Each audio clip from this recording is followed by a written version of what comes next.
So as I was replaying a lot of the Star Fox series, I was making my way up to Star Fox Zero, and almost everything that I had heard from everyone I talked to about this game, apparently it was just bad. The number one point of contention being the controls. Having to constantly look up and down between the Wii U gamepad and the television was just not ideal for a lot of people. Keep in mind, I do not have a Wii U. I had to use other methods to play this game, and I will say by using those other methods, Star Fox Zero is a really fun game to play when you're using other methods. The way I had it set up, I was in my booth, the one I'm recording in right now. I had my TV screen on my monitor, and I had the gamepad view on my second monitor. And playing the game like this, having to look left and right between the gamepad view and the TV, it felt like I was in the cockpit of an R-Wing. It was incredibly immersive. The opening to the game is pretty fire. Like, yeah, Star Fox Zero is Star Fox 64 again, but the levels are redone. It's much more action-packed in both the cinematography of the on-rail sections and the music.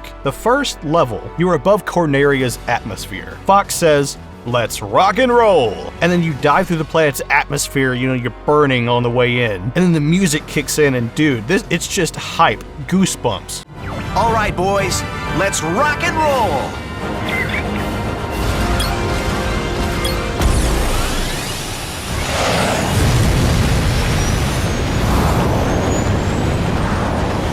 Open the wings!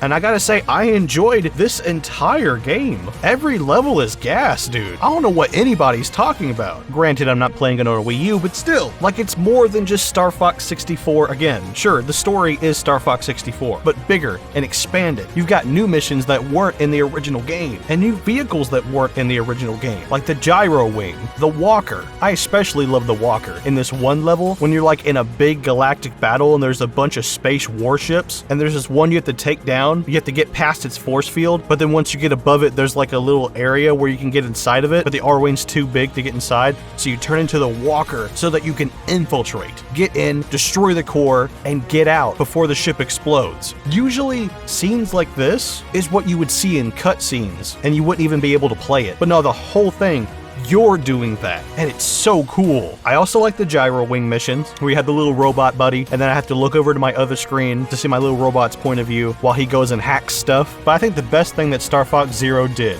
was that it really fixed the all-range mode levels. In all the other Star Fox games, some of my least favorite levels